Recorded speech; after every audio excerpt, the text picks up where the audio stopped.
Oke guys, welcome back to Daily Charting with Toshi, di mana kita akan daily chart your favorite cryptocurrencies. Oke, dan sekarang kita masuk ke DCWT sesi kedua. Di mana di sesi kedua ini fokus kita akan lebih ke pembahasan komen dan juga charting altcoins. Buat lo yang pengen langsung ke bagian charting, itu di bagian belakang ya. Karena mostly video ini akan lebih ke pembahasan komen. Jadi sekali lagi buat lo yang pengen langsung charting bisa di bagian belakang ya. Hari ini kita akan charting Matic, Solana, dan Ton ya. Oke, sebelum kita masuk, gua ada pengumuman dulu sedikit nih ya. Jadi akhirnya nih ya setelah 3 tahun TCI berdiri, kita setim ada rencana keluar negeri bareng-bareng nih. Jadi ya kita kurang lebih mungkin akan seminggu ke depan ya akan uploadnya nggak terlalu lebih banyak lah gitu. Tapi tetap upload, kita tetap akan bawa kerjaan kita keluar ya. Tapi ya otomatis ya namanya juga lagi liburan. Jadi nggak akan seintens biasanya. Dan kemungkinan besar sehari sekali. Ya mungkin bisa 2 kali kadang-kadang. Tapi banyaknya hanya akan 1 konten saja. Begitu ya. Oke. Sekarang kita akan lihat dulu kondisi Bitcoin dominance ya. Bitcoin dominance kita bisa lihat di sini kembali melemah ya. Kembali melemah dan sepertinya mau menuju ke angka 54,92 gitu ya. Dan ini sudah hari ke 1, 2, 3, 4, 5, 6 sejak dia daily close di bawah dari MA200. Ya, jadi ini kita masuk ke dalam kategori mini altcoin season karena balance sheet-nya masih terus turun begitu ya. Ya kalau gue pribadi tetap nggak akan bosan mengingatkan jangan terlalu nafsu begitu. Maksudnya gimana bang? Alokasi altcoins-nya jangan nggak kira-kira. Belajar dari di April-Maret kemarin. Ya, April-Maret kemarin bahkan lebih keburu-buru lagi sih ya. Di April-Maret kita bisa lihat di sini ya, banyak yang terjebak gila-gilaan di altcoin season. Dan ya boleh tanya sendiri lah pengalamannya gimana ya. Banyak yang minusnya sampai ekstrim, begitu. Nah, itu semua terjadi karena portofolio yang tidak balance. Apalagi di masa-masa QT. Ini masih masa-masa QT disebutnya ya. Karena seperti yang kita bisa lihat di sini masih tightening ya. Balance sheet dari The Fed masih terus turun. Ini diupdate per setiap minggu. Kalau nggak salah itu di US Kamis, di kita mungkin akan Rabu ya. Ya pokoknya antara Rabu Kamis lah. Ya, antara dua itu. Ya. Setiap minggu masih diupdate dan lu bisa lihat sendiri masih terus turun. Begitu. Jadi ya intinya sih gue mengingatkan aja. Boleh banget punya altcoins. Bang mau gedein dikit boleh nggak bang? Boleh. Sok mau jadi 60-40 silahkan. Boleh ya. Tapi usahakan tetap besarnya di BTC begitu. Kenapa? Karena ya masih ada possibility seperti di Januari 2024 ya di mana balance sheet masih terus turun, ternyata ujung-ujungnya naik lagi BTCD-nya ya. Dan juga kalau contoh kedua itu di 2019 di bulan Februari sampai di April ya. Selama kurang lebih sebulan ya di sini kita ya 2 bulan lah, 2 bulan ya, 2 bulan kurang dikit seingat gue ya.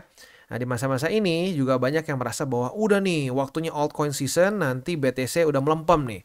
Taunya masih dikasih 1 leg lagi. Nah itu semua ciri-cirinya sama, balance sheet-nya masih terus turun.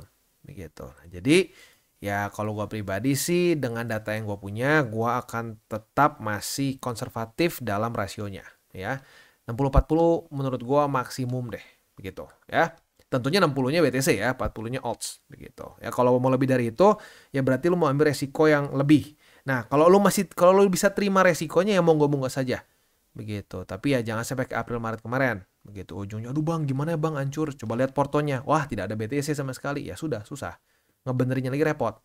Begitu. Ada yang mencoba benerin dan puji Tuhan mulai membaik, tapi masih belum full. Rata-rata kalau yang nggak pegang BTC sama sekali, itu sulit untuk kembali ke posisi yang lumayan enak begitu. Tapi kalau misalkan salahnya cuma kayak aduh bang gue BTC-nya cuma dikit bang, cuma 20%. Nah waktu lagi masa-masa dari April Maret dan lewat sampai setengah tahun ke depannya ya, sampai di masa-masa ini, nah cukup waktunya tuh buat ngebalikin dan sekarang udah happy begitu ya.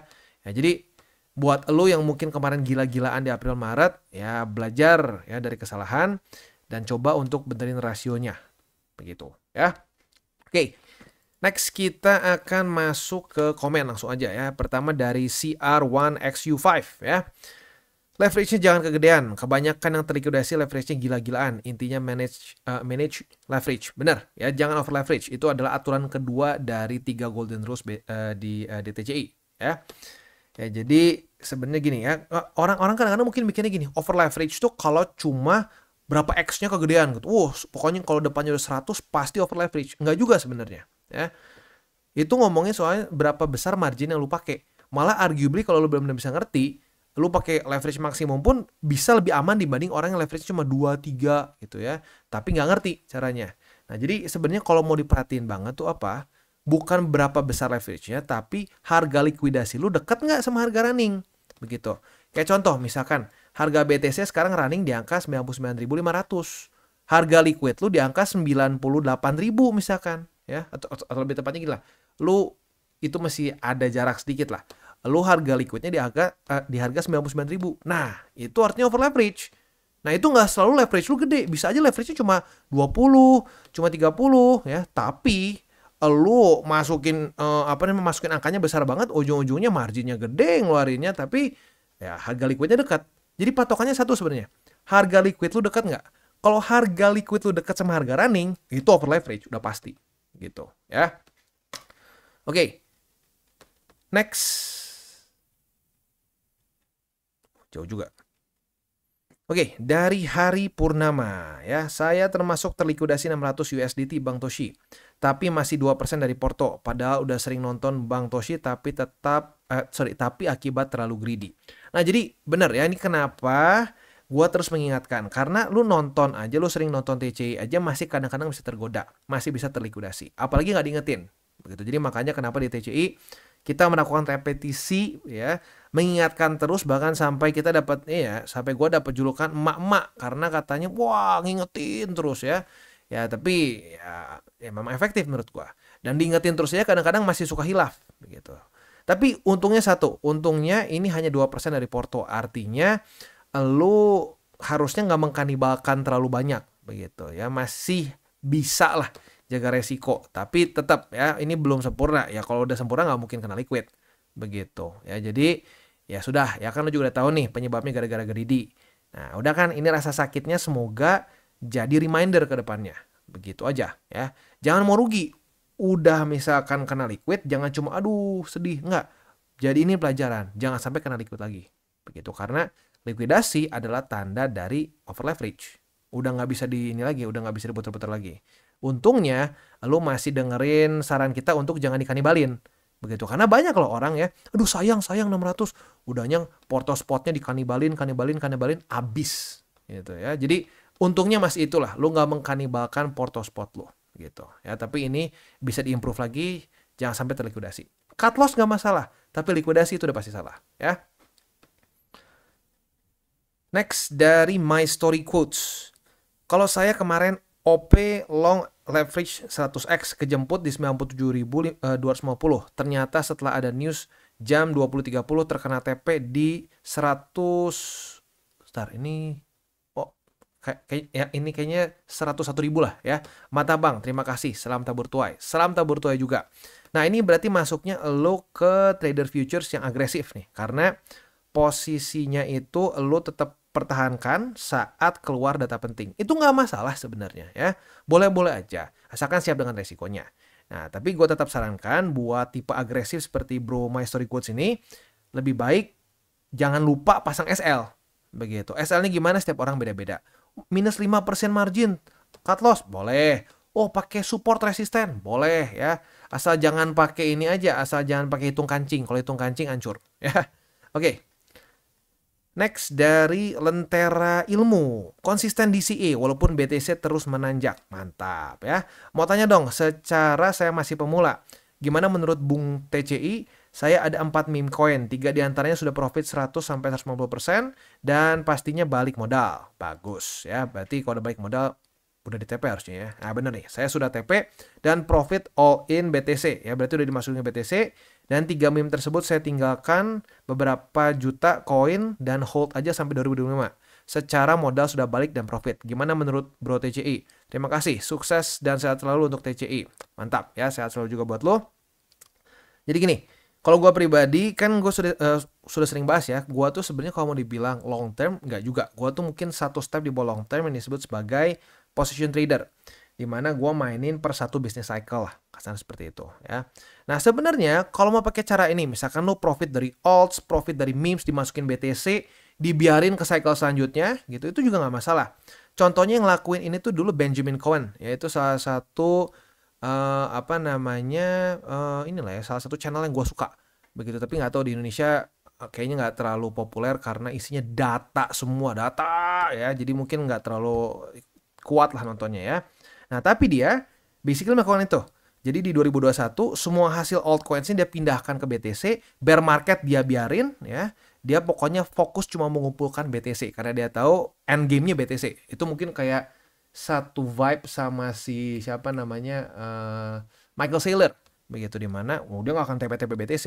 Semua profit dia kalau dia sih bukan dari memes atau dari alts ya, tapi dari perusahaan dia usahakan masukin BTC. Nah, ini pun boleh sebenarnya ya. Kalau lu berpikir untuk mungkin naro BTC sampai wah ini misalkan duit pensiun gua, itu boleh-boleh aja ya, karena ya BTC at the end of the day ya, kalau lu nggak mau capek gitu ya itu yang paling konsisten dari dulu ya, paling konsisten di nomor 1 terus begitu. Sementara ya kalau di alts ya lu tahu sendiri lah, lu coba lihat deh ya, kan ada tuh ya websitenya apa gitu namanya, lu bisa mengunjungin website tertentu di tahun berapa gitu, lu lihat di CMC top 10 dari cycle ke cycle itu berbeda total. Sekarang gini aja deh, di cycle ini siapa yang masih inget Axie Infinity? Buat lu yang gak masuk di cycle kemarin, gak tahu sekarang apa itu Axie Infinity. Kenapa? Karena ya sekarang lah, ya lu lihat sendiri deh, sekarang Axie itu di ranking berapa ya? Axie Infinity.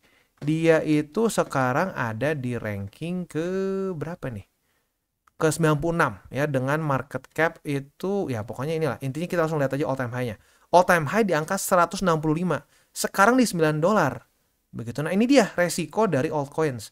Yang tadinya dielu-elukan, yang tadinya dibilang, wah ini ke depannya bisa keluar angka-angka yang nggak make sense. Nah, faktanya sekarang di bull market selanjutnya ya underperform. Begitu. Jadi nggak salah ini dengan lu pindahin hasil profit lu dari memes, dari alts ke BTC, lu hold jangka panjang itu bagus ya. Tapi ya hati-hati jangan sampai waktu bear market hilang kepercayaan diri dan cut loss. Gitu lah. Kalau kayak gitu udah serem ya. Tapi kalau lu terus bisa konsisten, lu hold aja BTC-nya, itu boleh-boleh aja ya. Nice. Next dari Muhammad Nuralif ya. Bang, izin bertanya, kalau posisi kita di future terlikuidasi berarti uang kita masuknya ke exchange-nya kah? Oke, kalau kita ngomongin secara teknisnya, yes, ke exchange. Untuk apa? Untuk nutup posisi lu yang bangkrut gitu. Jadi technically speaking kita tuh kayak ya kasarnya kayak kita minjem daya ungkit begitu ya, minjem daya ungkit atau leverage. Jadi kita mengajukan margin ya, kita masukin margin ke exchanger, dia kasih kita leverage berapa banyak. Nah, saat margin kita itu udah mau habis ya, kesannya uang jaminan kita udah mau habis, itu sama exchanger atau broker ya, dua-duanya sebenarnya sama-sama margin ya, itu akan ngasih warning. Ini udah mau MC, udah mau margin call. Lu mau masukin lagi dana atau enggak? Kalau lu nggak masukin lagi dana, berarti kan margin lu habis nih ya. Kesannya duit jaminan lu mau habis nih. Nah, kalau mau habis seperti itu akan ditutup semua, sisanya akan dipakai untuk bayar semua kerugian lu. Itu teorinya. Tapi sering juga exchanger maupun broker, ya terutama broker ya, sering dibandarin. Nah, kalau dibandarin ya mereka tahan-tahanan aja nih. Jadi saat lu loss ya udah itu semua margin lu diambil mereka. Begitu. Tapi ya itu masih terus banyak diperdebatkan lah. Wah, sampai selevel apa nih ngebandar ya? Ada yang berpendapat bahwa wah semua tuh dibandarin. Ada yang berpendapat enggak. Ada juga lembaga yang lain gitu yang menjadi LP.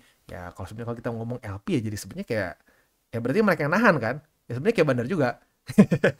Ya jadi sebenarnya namanya bisa dibilang ya tergantung lu ngelihatnya seperti apa gitu ya. Kalau teknisnya ya begitu, ditutup posisinya dan semua margin lu itu dipakai untuk nutup kekalahan lo gitu, untuk nutup posisi lo yang merugi. Tapi kalau kita ngomong secara konspirasinya ya dimasukin ke kantong gitu, mereka ngebandarin lagi ya. Ya tapi sebenarnya gini loh, sekarang dipikir-pikir sulit juga. Exchanger, broker gimana nggak tertarik ngebandarin ya. Kemarin BTC itu naik loh, naik sampai ke 103.000 paling tingginya. Itu posisi long 70% dari 960 juta terlikuidasi long. Ya berarti kan orang sangat over leverage tuh. udah naik aja masih kena liquid kan.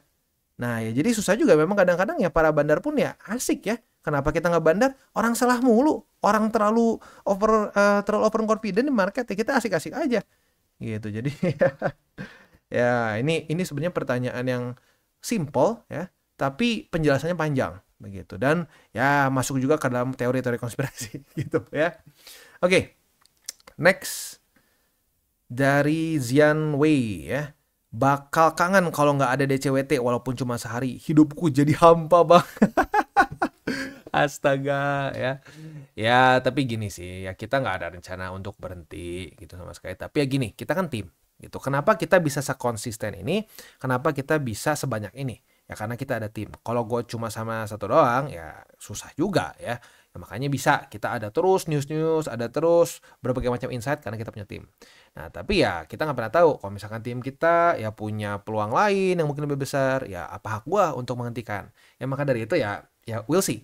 Semoga TCI bisa terus berkembang dengan cukup besar sampai ya kita bisa terus utuh timnya dan ya bisa konsisten seperti sekarang. Begitu ya.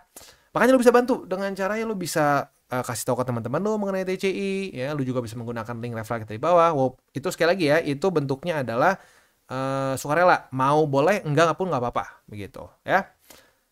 Oke, next dari Yansu Charming Dimsum. Waduh, ya ini kayaknya tukang makan ya. Newbie aku baru daftar Bybit by TCI. Semoga ikut cuan ya next. Mantap ya. Semoga makin cuan tapi yang pasti ya ingat ya rasionya, ingat berpikir jangka panjang. Ini deh 3 golden rules dulu deh. 3 golden rules lo patuhi semoga semuanya bisa lancar ya. Next dari Bebas Berpikir. Selama saya ikut belajar di TCI, saya banyak dapat indikator yang hebat seperti pantulan BSB, alt season mesti QE dan lain-lain.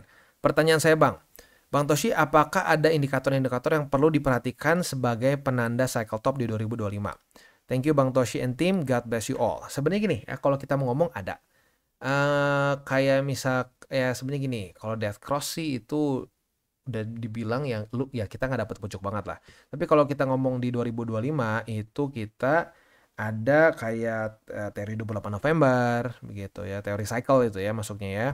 Lalu juga BSB sebenarnya ya itu menjadi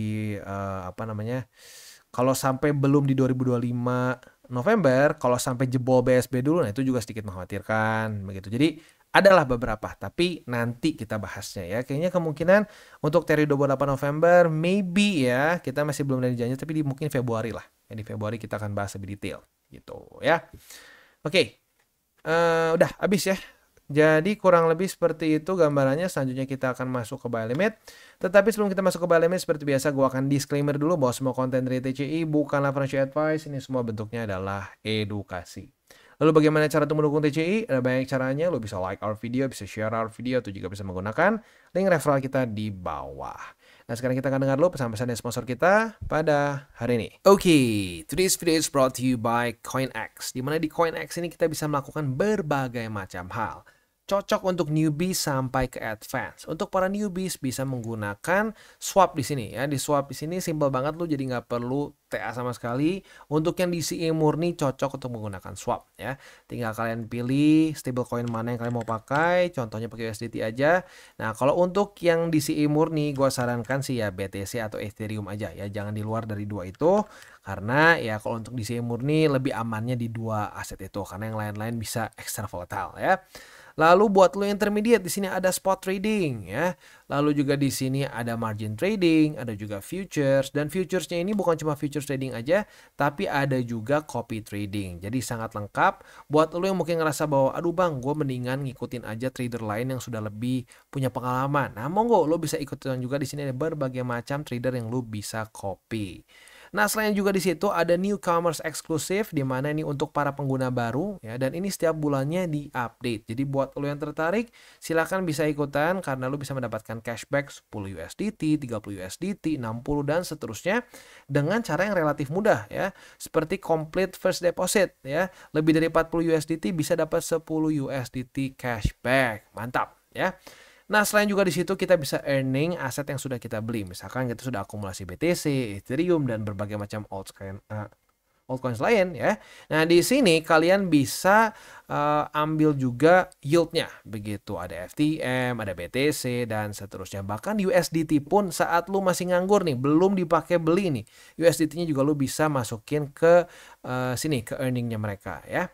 Oke, jadi kurang lebih seperti itu untuk CoinEx ya. Selanjutnya, buat lo yang belum punya akun di CoinEx, pertimbangkan untuk menggunakan link referral kita di bawah dan mulai trade di CoinEx. Oke, dan sekarang kita masuk ke Matic. Untuk Matic kita bisa lihat di sini ya. Kemarin itu kan sudah terjadi retest kedua. Jadi retest pertama terjadi di tanggal 5 Desember, kedua terjadi kemarin, berarti kita sudah punya posisi short ya. Nah, posisi short kita ini sekarang dalam keadaan profit sebesar 3,15%. Nah, target TP-nya ada di angka 0,682 gitu. Itu untuk setup posisi short di Matic ya. Untuk posisi spotnya atau untuk DCA-nya ada di 0,682, lalu di 0,66825 dan di 0,65233 ya. Itu kurang lebih untuk posisi spot dan futures di Polygon Matic ya. Next kita masuk ke Solana. Untuk Solana, posisi short yang kita dapatkan dan yang terbuka di angka 243,59 sekarang masih dalam keadaan profit dan masih bisa dipertahankan juga ya, karena memang di liquidity-nya masih di bawah dari 520. Sekarang sedang dalam keadaan profit 3%-an. Target TP-nya kemarin kan bisa di 222,64 nih. Tapi kalau mau lebih konservatif ya boleh juga di sini di 229,44. Itu kurang lebih untuk setup posisi futures di Solana. Untuk posisi spotnya ada di angka 222,64, lalu di angka EMA50, selanjutnya di angka 207,27, dan yang ketiga di angka 202,007. Next kita masuk ke TON. Untuk TON kita dapat posisi long ya. Padahal ini nyaris jebol sedikit ya. Di liquidity nyaris sedikit di bawah, tapi enggak, tetap masih berhasil bertahan di atas dari 6,79. Nah, posisi long kita ini target TP-nya kalau lu mau konservatif banget ya, boleh pertimbangkan di sini ya di angka 6,896. Mau lebih agresif bisa di 7,241 ya. Itu untuk posisi long di TON atau posisi futuresnya. Untuk posisi spotnya kita udah dapat sih sebenarnya ya. Harusnya sudah dapat kalau dengerin dari kemarin. Yaitu di angka 6,794, di 6,79 doang. Lalu di 6,614 dan yang terakhir di EMA20 di angka 6,276 ya. Oke. Jadi kurang lebih seperti itu untuk DCWT sesi kedua ini. Sekali lagi gue ingatkan ya, jadi gua besok untuk DCWT nggak ada ya, karena gue ada urusan pagi, tapi gue udah siapin satu video Jangan with Toshi, di mana fokusnya itu lebih ke mindset. Itu penting menurut gue ya, karena itu bahkan di video itu kita bahkan nggak nyentuh specifically untuk ini, kita nggak bahas spesifik TA atau apapun, tapi kita ngomongin soal hal yang lebih mendasar lagi gitu. Apa tujuan kita ujung-ujungnya punya duit banyak tuh buat apa begitu ya. Nah, selain dari itu juga ya seperti yang gue tadi bilang tadi di awal ya, kita di seminggu ke depan kita akan pergi nih setim. Jadi kita akan lebih slow rest kemungkinan besar, dan mungkin DCWT-nya hanya satu sesi saja begitu ya.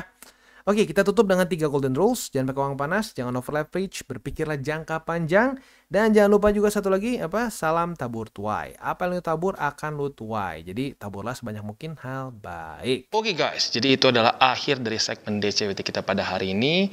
Dan jangan lupa bagi kalian yang merasakan manfaat dari segmen ini, jangan lupa untuk share ke teman-teman kalian. Dan apabila lu pengen mensupport channel kita ya TCI, jangan lupa untuk menggunakan link referral kita di bawah. Nggak wajib ya, tetapi apabila lu menggunakan link referral kita di bawah, ada macam-macam ya, dari Bybit, Huobi, Maxi, toko kripto, dan banyak lagi ya. Walaupun nggak wajib, tapi kalau menggunakan link referral kita, lu secara langsung membantu perkembangan dari TCI. Dan satu lagi, jangan lupa juga untuk join Telegram group kita, di mana kita bisa ngobrol-ngobrol santai mengenai dunia cryptocurrency secara dua arah. So, jangan lupa untuk like, subscribe, click the bell icon, and see you on the next video.